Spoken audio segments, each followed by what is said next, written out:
Pinangunahan ng Regional Police Community Affairs and Development Unit Cordillera Administrative Region ang isinagawang information drive para sa 243 estudyante ng Tacjan Elementary School sa Silan, La Trinidad, Benguet na may layuning pataasin ang kamalayan nito upang mapanatili ang kaligtasan at kaayusan sa loob ng paaralan. Patrolwoman Lizelle Digman sa balita.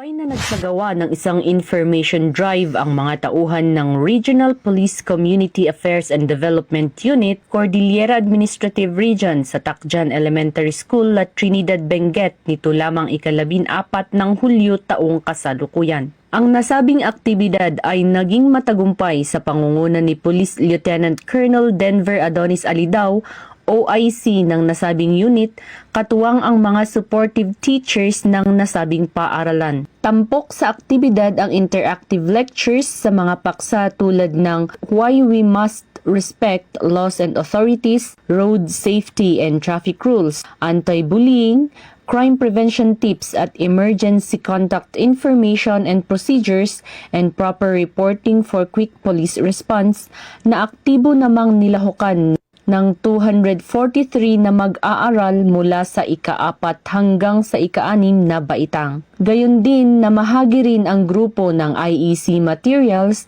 upang mas lalo pang mapalawak ang kaalaman ng mga kalahok. Layunin ng aktibidad na ito na itaas ang kamalayan ng mga estudyante upang mapanatili ang isang ligtas at maayos na kapaligiran sa loob ng paaralan. Nagpahayag din ng kanilang pasasalamat ang mga guro sa mga impormasyong na ipamahagi ng mga kapulisan para sa mga estudyante. On behalf of our school principals, Mark Carabinayan, Tacjan Elementary School is very much grateful for your coming here this afternoon. We're very much thankful because your coming here is very timely.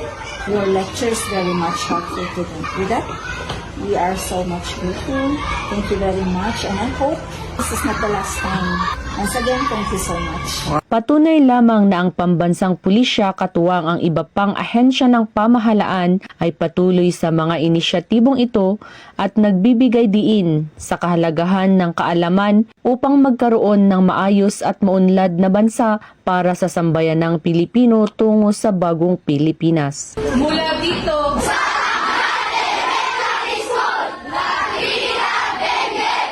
ang inyong PNN correspondent, Patrolwoman Digman, alagad ng batas, tagataguyod ng Balitang Pulis.